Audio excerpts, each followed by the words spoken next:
have this coffee that has been ground down extra fine. The truth is, I thought I had ground it down as far as Turkish coffee, but obviously it's not quite that far ground down. And I have used this before to make soap for Brock. And the crazy thing about Brock is he wants the actual coffee grounds in his soap because it's exfoliating. It scrubs everything off, and he actually uses this in his showers. But the first thing I'm going to do before I put any dry grounds in is I'm actually going to brew some coffee. Now I have some boiling water in my thermos, and it's just it's a 16-ounce thermos, so it's not quite full, probably about 14 ounces of water in there. And the truth is, it doesn't matter because I'm just going to brew this really strong, and then I'm going to strain it out. And I'm also going to clean up my mess. While we're waiting for that to brew and cool, we'll start measuring out our oils. So the first thing we're going to do is zero out our container. And we're making sure that we are in pounds and ounces. I'm going to make a double batch today. So I am going to need 3 pounds of lard.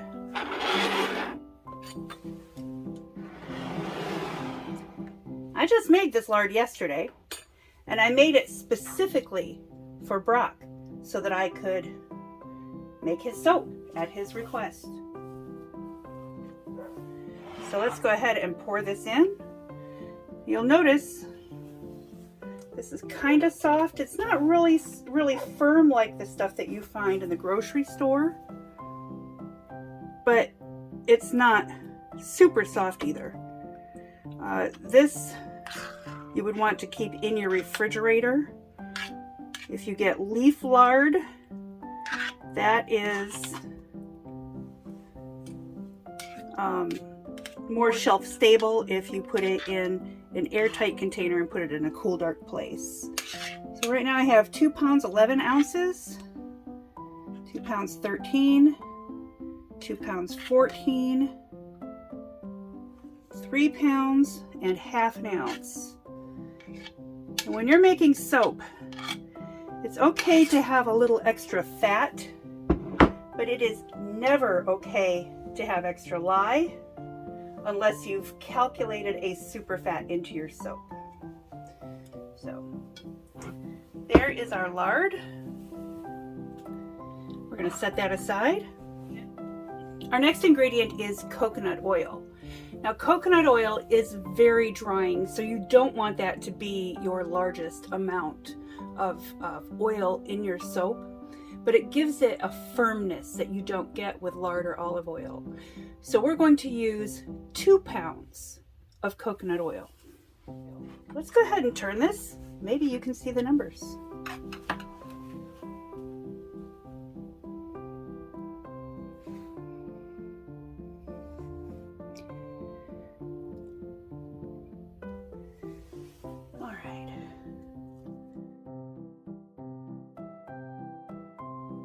The first time I ever made soap, I just used equal amounts of coconut oil, olive oil, and lard, and the soap turned out really good, very moisturizing, very creamy.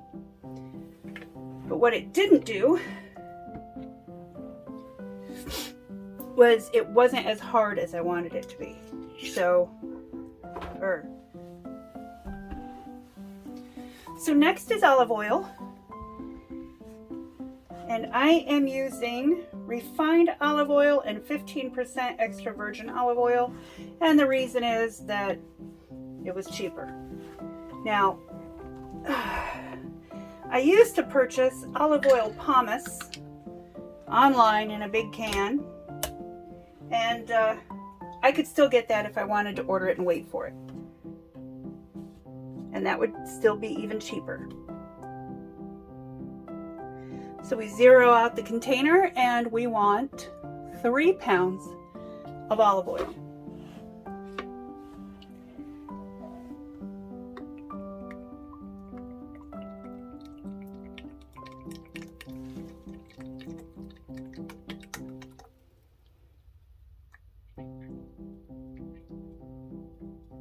There's one.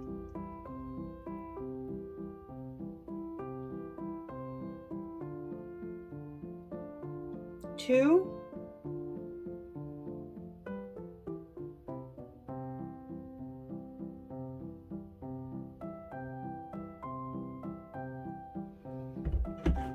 And 3 pounds and 0.9 ounce. And I'm going to keep that 0.9 ounce in there. This is a really big batch of soap, and I don't usually make them this big. All right, so let's go ahead and strain out the coffee.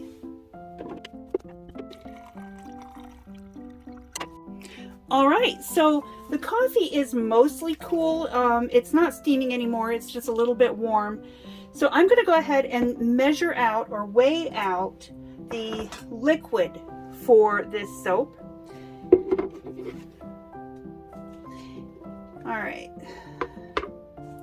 So again, the first thing you do is zero out your scale. And remember that everything is by weight. When you do soap, everything is by weight. So first we're going to weigh out the coffee that we brewed. We have 10.6 ounces. And we want 3 pounds of water. It seems like a lot, but that is what it calls for, and that is what we're going to use. Oops, that is not the water, that is the oil. This is cold water. Let's put that out of the way. We want 3 pounds total of water. Now you can use a little less water if you know your recipe, but until you really know your recipe and how fast it sets up, I wouldn't skimp on the water. Another thing that you want to know is you either want filtered water or distilled water. 2 pounds, 15 and a half.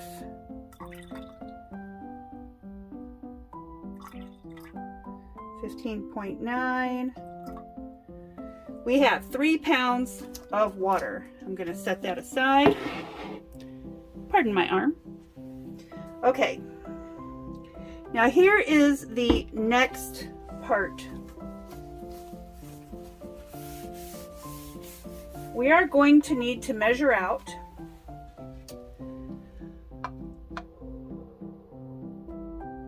18 ounces of lye crystals.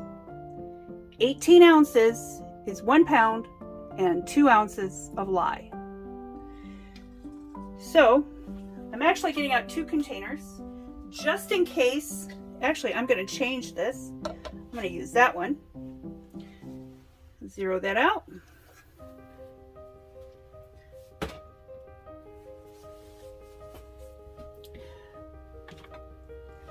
Lye is also known as caustic soda or sodium hydroxide. Sodium hydroxide is extremely alkaline. It is dangerous to the skin, the eyes, and the respiratory system. It is dangerous to your mucous membranes. Something really important that you need to know about lye is you can handle it safely, but you have to use safety equipment. You need to make sure that your eyes are covered with safety glasses. You need to make sure that your hands are covered. Ideally, you're wearing long sleeves. My sleeves are not long, but I do have sleeves.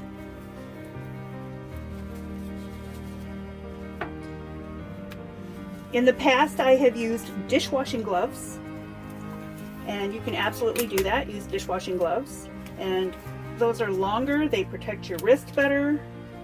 Uh-oh. I have ripped my glove by putting my glove over my wedding ring. I'll be right back. Okay, I am going to put on nitrile gloves now that I'm back with a new set.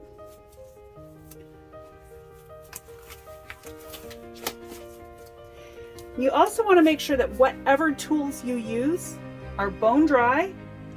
This and this are both bone dry. I'm going to pour out of this. Make sure there's no clumps in it. I also have my door open. So the door, I'm in my soap lab that when I used to have a business, my husband built me a little room just for making soap. And so it goes straight outside and I have the door open so I have plenty of ventilation. When you make lye water, please do not ever put your face directly over the hot water because it will get very hot, it will steam, and it will burn your lungs. So let's go ahead and get 1 pound and 2 ounces of lye. That's 18 ounces of lye, 1 pound and 2 ounces. Now, if you have a better scale than mine, you can just measure out the 18 ounces. I've seen scales that will do that.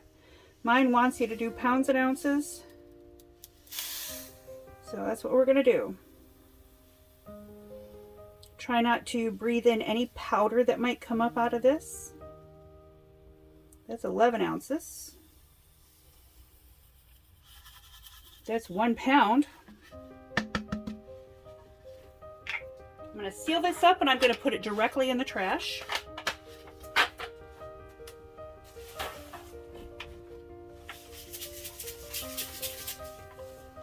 And the next one we're going to get opened.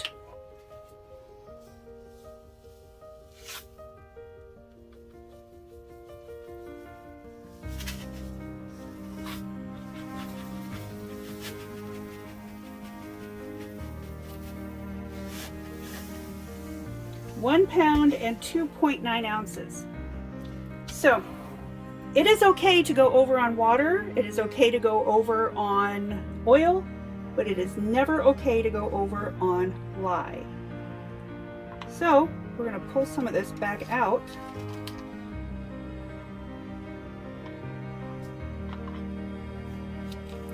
And I am using this plastic spoon because I do not have a stainless steel spoon that is clean and dry right now that I can lay my hands on. Unfortunately, my lab was used for storage for the past 4 years, 3 years. 4 years, something like that. And so I am just now able to get back and start working in it again.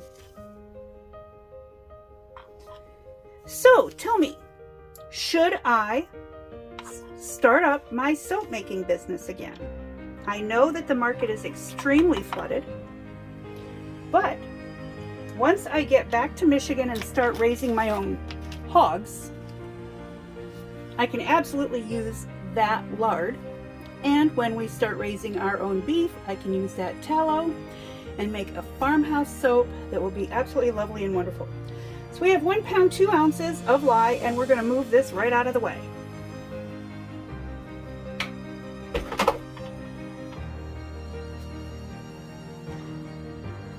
And now we've measured everything.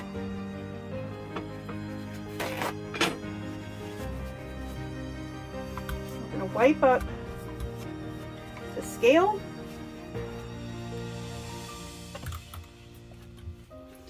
We're going to wipe up the countertop because there is some loose lye granules there. We got to get this into the trash. If you choose to make your own soap, it is always a good idea, in my opinion, which doesn't account for much, but in my opinion, it's always a good idea to not have children around, and also to do it not in your kitchen. Like when I first started, I worked outside on our covered porch. So, all right, so now we're going to mix the lye and water together.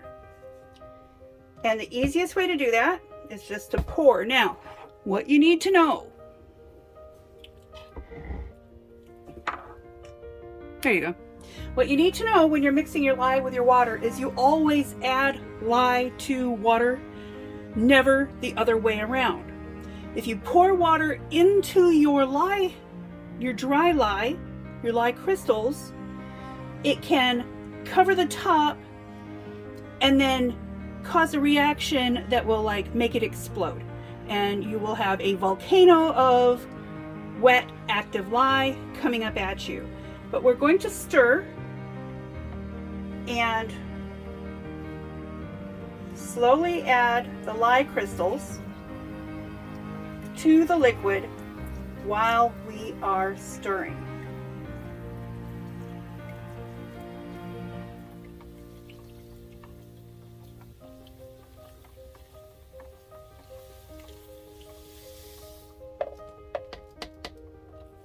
All right. Now we're going to keep on stirring until they're completely 100% dissolved. And I don't know if you can see that steam. It is extremely hot. And the reason that we made the coffee cool before we used it is if you add the lye to a hot liquid, it's going to boil over so fast. We don't need it to get so high that it melts the plastic. All right.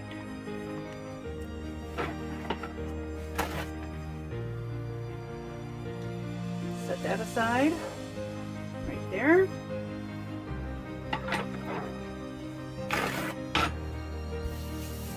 Like that.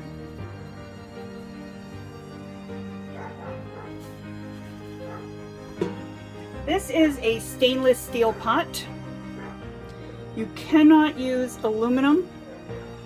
It must be stainless steel. And because I'm not doing this right on the stove or anything like that, it's just a thin metal stock pot.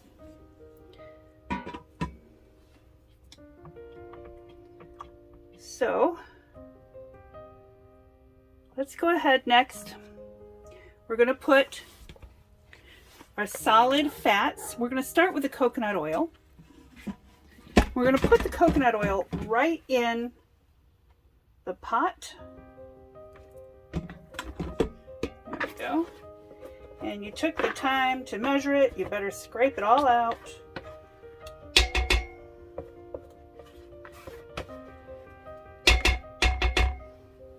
All right. So we've got the coconut oil. We're putting the coconut oil in the pot first because that coconut oil has the highest melting temperature. So now we're going to take this hot lye water and we're going to pour it right in.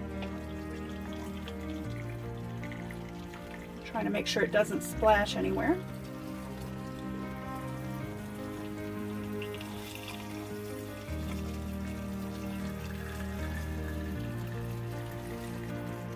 Working with lye, you need to just take your time. It is super important. Every little spill. Now, I'm the messiest person in the world, but when I am making soap, once the lye gets involved, every tiny little spill I am immediately cleaning up. Again, you can safely work with lye, but it is really important that you're taking your time, using your safety equipment, and keeping everything really cleaned up from that lye. It would not be fun at all to step on some lye granules with damp, bare feet. That's always my concern. You see how hot this is? It's melting. Can you see?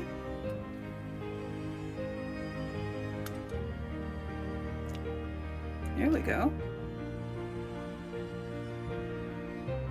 It is melting my coconut oil.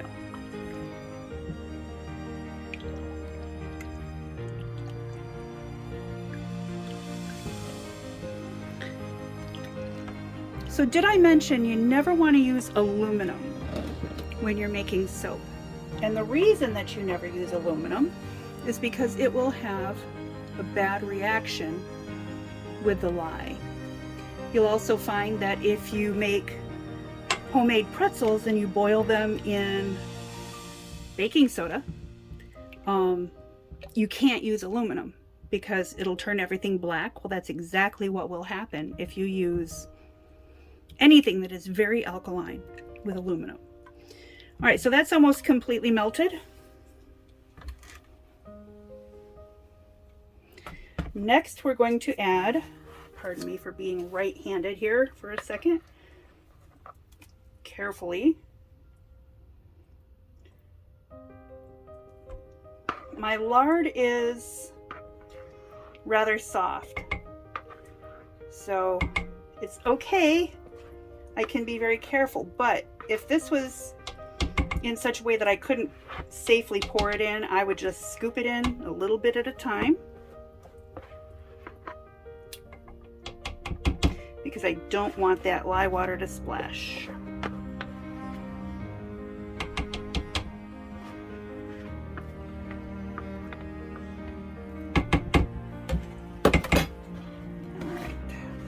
Almost.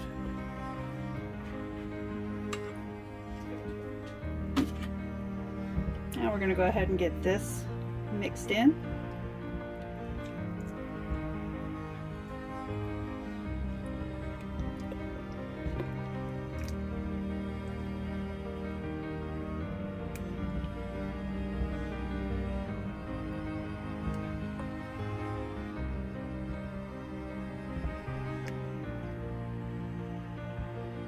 Now the lard is melted. And let's pour in now the olive oil.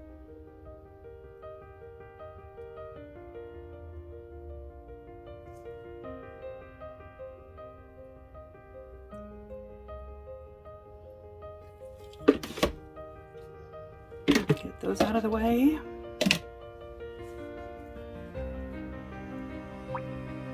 So now the lye, the liquid, and the oils are all mixed together, but this will not become soap. It will completely separate oils from water until you actually emulsify it. And you can emulsify it by putting it over heat and stirring it for hours. Low heat, it's the way our grandmothers did it and great-grandmothers did it. They would work outside and they would stir that for hours on low heat. Or you can do it the modern way if you have electricity. And once we move to Michigan, we will have limited electricity for a while until we can get our solar system up.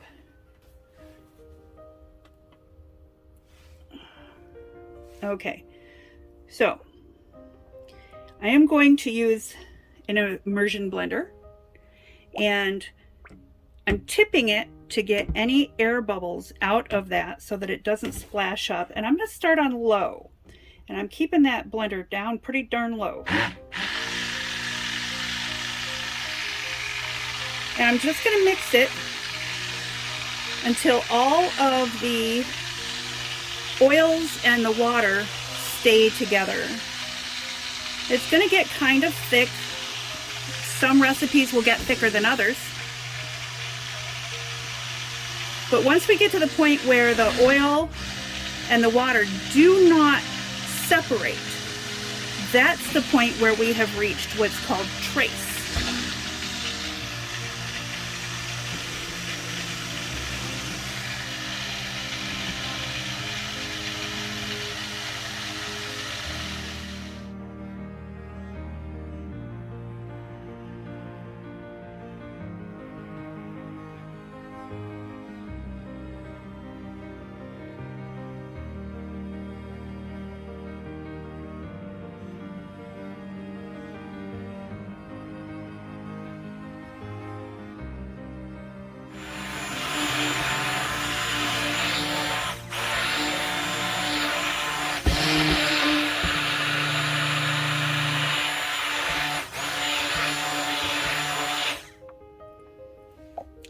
So I am at a light trace now, and if you can see, when I lift up my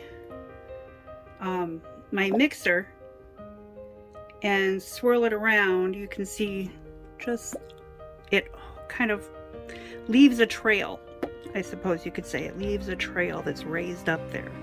And so we're going to call that done. Now, we'll unplug the blender.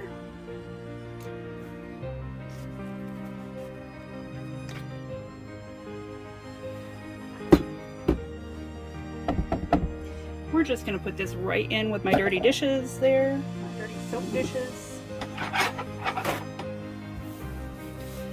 Now remember I said that Brock really likes to have the coffee in the soap because the coffee is very exfoliating, it's very scratchy.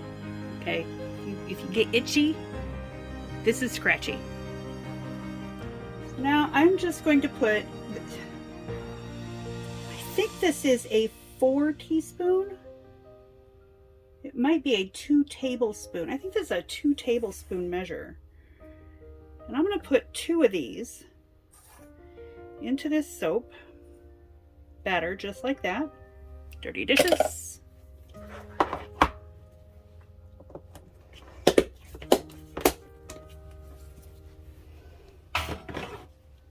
And I'm just going to stir this up with my stainless steel spoon.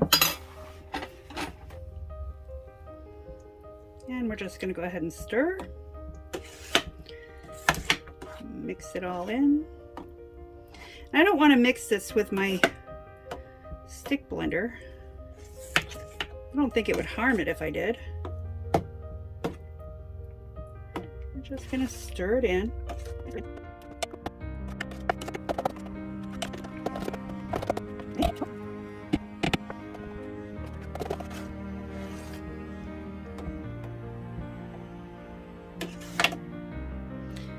I had offered to add fragrance to this for Brock, and he said no.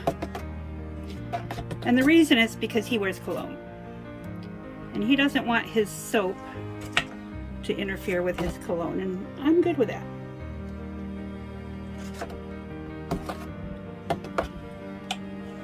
I used to use fragrance oils when I did the soap business. I had some that were essential oils, some that were fragrance oils.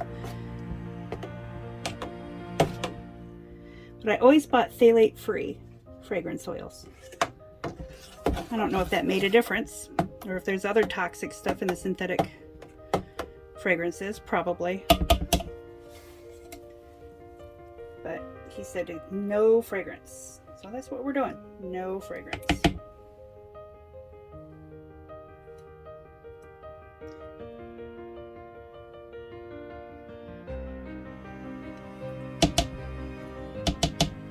Okay, so there's our soap batter, and this should be enough to make 4 loaves of soap. So the next step is to bring over the loaf molds and pour it in. For that, we're going to move you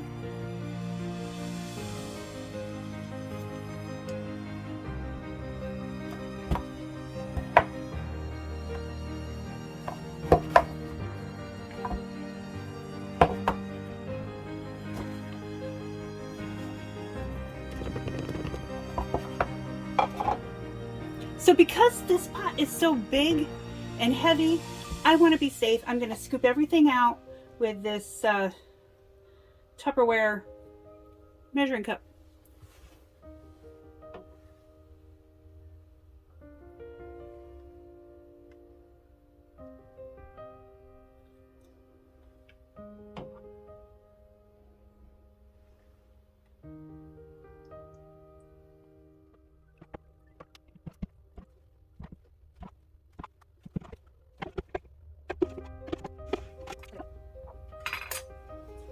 Go ahead and get this scraped out.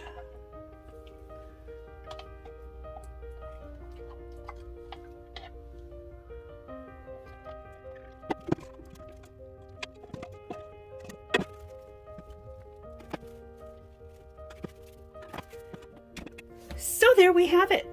I've made 4 loaves of soap. That is an 8-pound batch. We'll get 8 to 10 bars out of each loaf. Brock should be in soap for the next 2 years.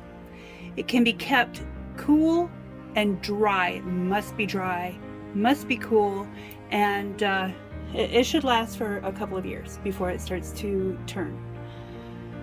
I can come back in 48 hours or so, take it out of the silicone molds, and slice it using my soap cutter that Brock made for me.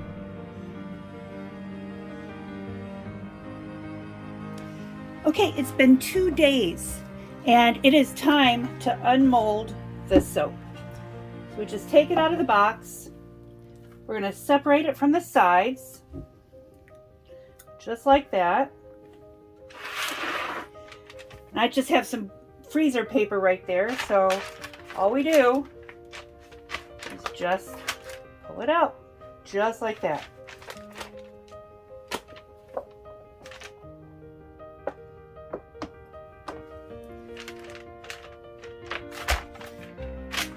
Now it's still quite wet, but it's solid.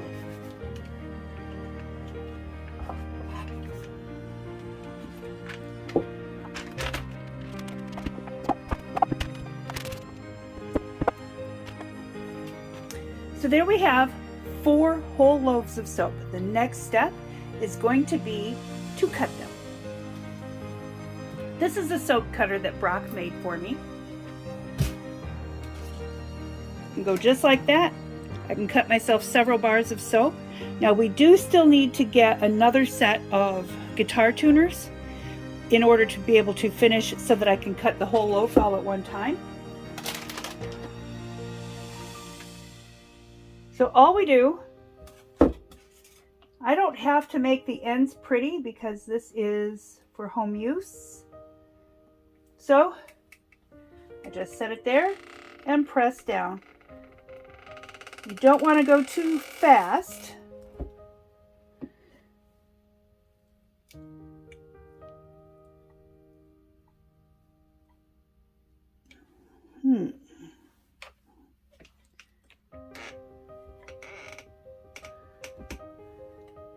And there you go.